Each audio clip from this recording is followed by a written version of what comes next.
Hello everyone. Welcome to the video lecture series of integrated circuits, and we were studying digital integrated circuit design, latches and flip-flop, which is unit number 4. Subject code is KEC 501. So in the last lecture, we have seen the CMOS logic design for D flip-flop, and D flip-flop के CMOS logic design में हमने क्या देखा था कि we have used 6 PMOS and 6 NMOS. हमने क्या किया था, y1 और y2 कैलकुलेट किया था. जब हमने कैलकुलेट किया, जब डिजाइन किया, तो हमने देखा कि we have used 1 2 3 4 5 6 MOS in the y1 and 6 MOS in the y2. That means total of 12 transistors हमने यूज किए थे. But instead of using 12 transistor, हम यूजिंग 6 ट्रांजिस्टर की हेल्प से भी जो डी फ्लिप फ्लॉप है उसे डिजाइन कर सकते हैं. सो दैट मीन्स अगर हम लेसर नंबर ऑफ कंपोनेंट्स को यूज कर सकते हैं, if we can design this D flip flop using lesser number of component, then we can reduce the chip size, right? Because in the IC technology, the major concern is reducing the chip size and reducing the size of the components over the chip, right? So अगर हम यहाँ पर components के number को कम कर सकते हैं without changing the output of D flip flop, that means ये हमारा advantage होगा, क्योंकि हम chip size को reduce कर सकते हैं using that way. So that is why in this video, we'll study the simpler D flip-flop, simpler implementation of D flip-flop that will be designed using only 6 transistor instead of using 12 transistor. मतलब हम D flip flop को बना सकते हैं 6 transistors की help से ही सिर्फ, instead of using 12 transistor. तो ये है उसकी simple designing. D flip-flop finds many application in digital circuit design for temporary storage of data or as a delay element. मतलब कि डी फ्लिप फ्लॉप को हम टेम्परेरी स्टोरेज के लिए क्यों यूज करते हैं? बिकॉज उसमें इनपुट देके हमें आउटपुट पे कोई इफेक्ट नहीं मिलता है, बस वो डिले प्रोवाइड करता है. तो टेम्परेरी या कुछ इंटरवल के लिए हम डाटा उसमें स्टोर करने के लिए उसे हम सर्किट्स में यूज करते हैं, राइट? सो ये वो सीमॉस इम्प्लीमेंटेशन है डी फ्लिप फ्लॉप की, यूजिंग ओनली 6 ट्रांजिस्टर्स, जिसकी हेल्प से हम डी फ्लिप फ्लॉप का आउटपुट ही प्रोड्यूस कर सकते हैं, बट हमें 12 ट्रांजिस्टर को यूज करने की जरूरत नहीं है. We can only use 6 transistors. तो हमें एनालिसिस करनी है कि क्या ये ट्रांजिस्टर हमें output as a D flip flop ही दे रहा है. So we will see by analysing this circuit diagram. So first of all देखते हैं कि इसको हमने डिजाइन कैसे किया है. So if you can see here, हमने यहाँ पर 2 इन्वर्टर्स यूज किए हैं using M2 and M3, M4 and M5. एक इन्वर्टर है M2 और M3 का, इनपुट जा रही है M2 और M3 के इनपुट से. PMOS को हमने सप्लाई से कनेक्ट किया है, NMOS को हमने ग्राउंड से कनेक्ट किया है. और आउटपुट हमें कहां से मिल रही है? दोनों के सेंटर में से. आउटपुट क्या है? Q बार है, तो वो हमने यहाँ मेंशन कर दिया, it is Q bar, right? जो फर्स्ट इन्वर्टर है इसकी आउटपुट है Q बार, और इसे हम यहाँ ले रहे हैं. हमने एज अ आउटपुट यहाँ अलग से लिख दिया कि यहाँ से मुझे Q bar as a output मिल रही है, और यही Q bar as a input जा रही है सेकेंड इन्वर्टर में. यही Q bar as a input जा रहा है सेकेंड इन्वर्टर में, एंड ये इन्वर्टर का अगेन हमने PMOS सप्लाई से कनेक्ट किया है, और NMOS को हमने ग्राउंड से कनेक्ट किया है. PMOS और NMOS के सेंटर में से हमें मिलता है आउटपुट, और वो आउटपुट क्या है? Q. वो आउटपुट क्या है? Q. तो बेसिकली कोई भी फ्लिप फ्लॉप होता है उसकी 2 आउटपुट होती हैं, एक होता है Q, एक होता है Q बार. तो ये 2 आउटपुट मिल रही है. इनपुट कहां से मिल रही है? बेसिकली ये इनपुट है डी इनपुट यहां से मिल रही है. ये 0 होगा तो आउटपुट पे 0 आना चाहिए, Q 0 आना चाहिए. जब ये 1 होगा तो Q 1 आना चाहिए, राइट? ये हमारी क्लॉक है, यहां से हमने क्लॉक दिया है, स्विच का नाम M1 है. जैसे एसआर फ्लिप फ्लॉप में हमने यूज किया था, एसआर फ्लिप फ्लॉप में हमने 2 जगह क्लॉक दी थी, क्योंकि डी फ्लिप फ्लॉप में एक ही इनपुट होती है. हमने यहाँ पर क्लॉक कॉम्प्लीमेंटेड क्लॉक भी दिया है.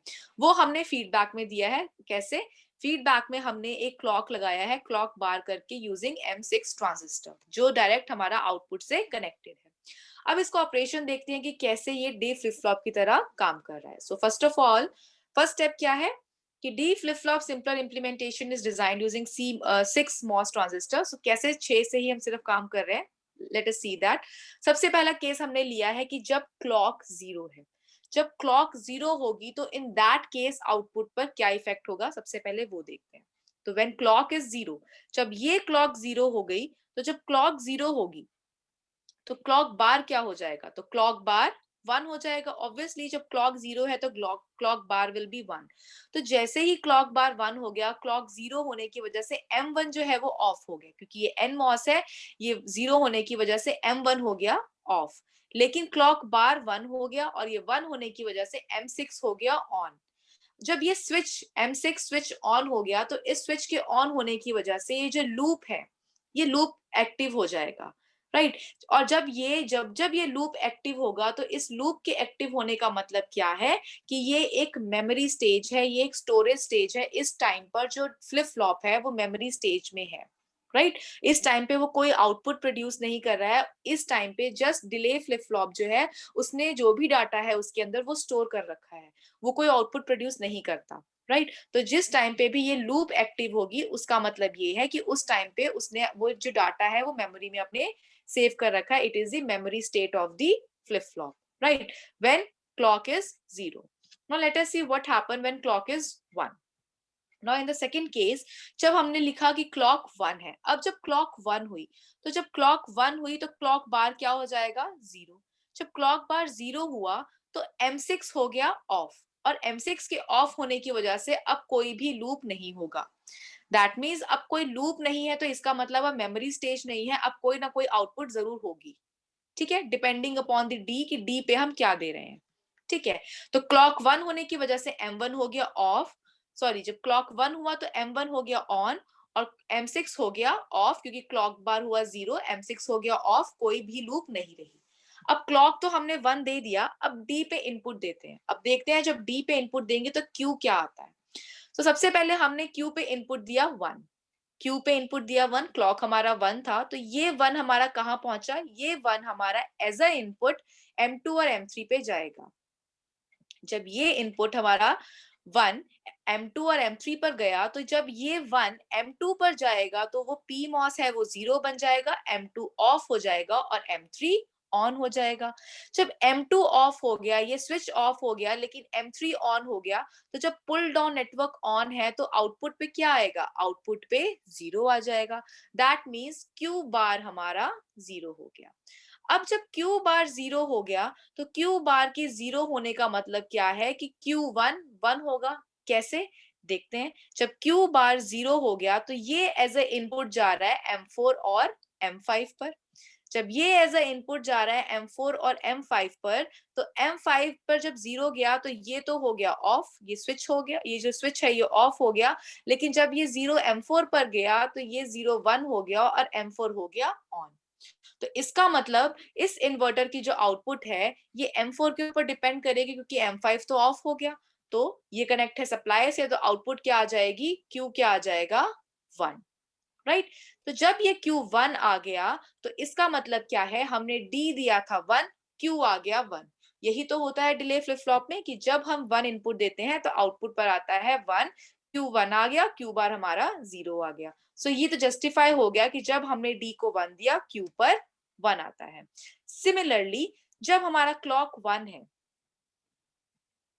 राइट, सिमिलरली जब हमारा क्लॉक 1 है, M1 हमारा ऑन है, M6 हमारा ऑफ है, कोई लूप नहीं है। अब हमने क्या किया है, अब हम D को 0 दे रहे हैं। अभी तक हमने D को 1 दिया था, अब देखते हैं कि क्या D को 0 देने पर Q भी 0 आता है। अब हमें वो चेक करना है। तो अब हमने दिया D को 0। जैसे ही इस D को 0 दिया, ये 0 एज अ इनपुट जाएगा M2 और M3 में। जब ये 0 M2 और M3 में एज अ इनपुट गया तो M3 तो हो गया ऑफ और M2 हो गया ऑन, क्योंकि ये इन्वर्ट कर देता है। 0 को इसने 1 किया और M2 हो गया ऑन। M2 के ऑन होने की वजह से इन दोनों के बीच में से जो आउटपुट मिल रहा था वो किसके ऊपर डिपेंड करेगा, वो पुल अप के ऊपर डिपेंड करेगा, क्योंकि सप्लाई से कनेक्टेड है। ये ऑन हो गया, M3 ऑफ हो गया, तो Q बार क्या आएगा 1। अब जब Q बार 1 आ गया तो इसका मतलब ये 1 जा रहा है एज अ इनपुट M4 और M5 में।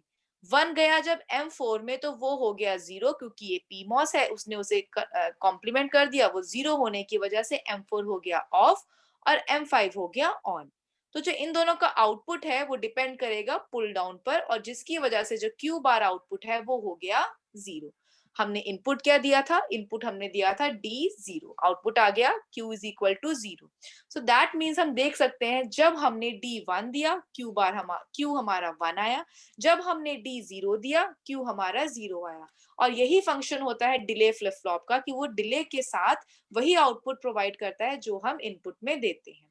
लेकिन ये कब तक होगा, जब तक हमारा क्लॉक 1 रहेगा। जैसे ही हमारा क्लॉक 0 होगा, क्लॉक बार 1 हो जाएगा और लूप साइकिल ऑन हो जाएगी, और लूप के ऑन होते ही ये मेमोरी स्टेट में चला जाएगा, right?